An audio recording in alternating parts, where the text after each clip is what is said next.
So I think that there's three major issues with idling. The first is just wasted energy.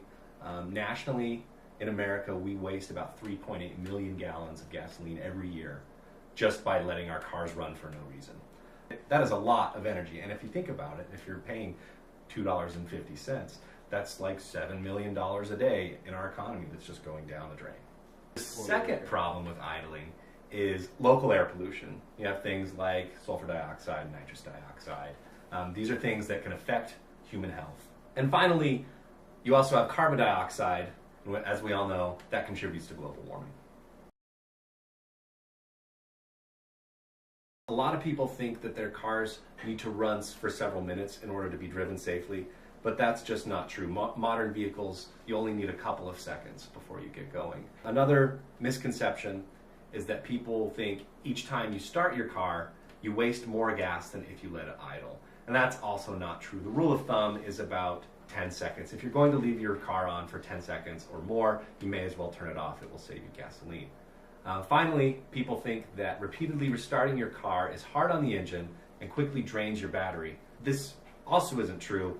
Restarting your car frequently does negligible damage to your engine. However, running your car at an idle setting forces it to run very inefficiently and over time can actually damage your car more. Sometimes idling is done in the process of normal driving, like when you're at a stop sign or a stoplight. That's really hard to prevent, and quite frankly, I think it's impractical to prevent. On the other hand, there's locations where we idle, such as at a mailbox or a drive-through or a bank, where it actually is preventable and has definable benefits. What we tried to do is use the behavioral principles we've learned from the Human Behavior and Energy Consumption course to alter the behavior of residents of Millennium Apartments in Bloomington. Okay, so similar to Goldstein et al. In 2008, the owners of a hotel fabricated a social norm. Basically, they lied and said the majority of people in this hotel or in a given room reused their towels. And they found that using this intervention increased the rate at which people reuse their towels. Now, our intervention was a little bit different because it was negatively worded. The term for this is a negatively worded citizen identity descriptive norm message. So what our sign said is that most of the people at Millennium Apartments don't idle, and you shouldn't either.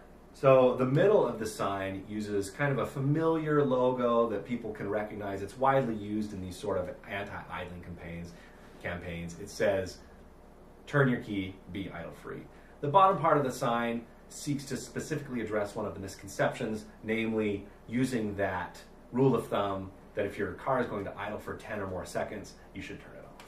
What we tried to do is erect our sign hoping that it would change people's behavior.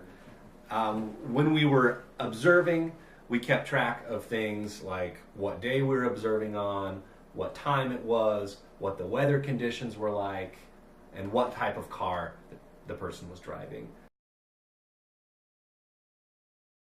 We found that about 5 cars per hour went to check their mail, and each of these cars idled for about 55 seconds. Now, if you assume that every hour in the day has the same amount of people coming during daylight, and make some assumptions about fuel use, trucks use more than cars and such, we estimate that every year 108 gallons of fuel is wasted at Millennium Apartments just by people idling to check their mail. Unfortunately, our sign does not appear to have a statistically significant effect.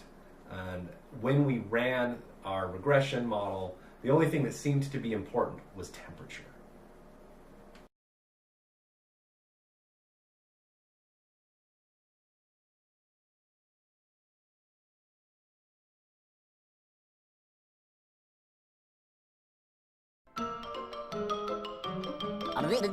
That's all, folks.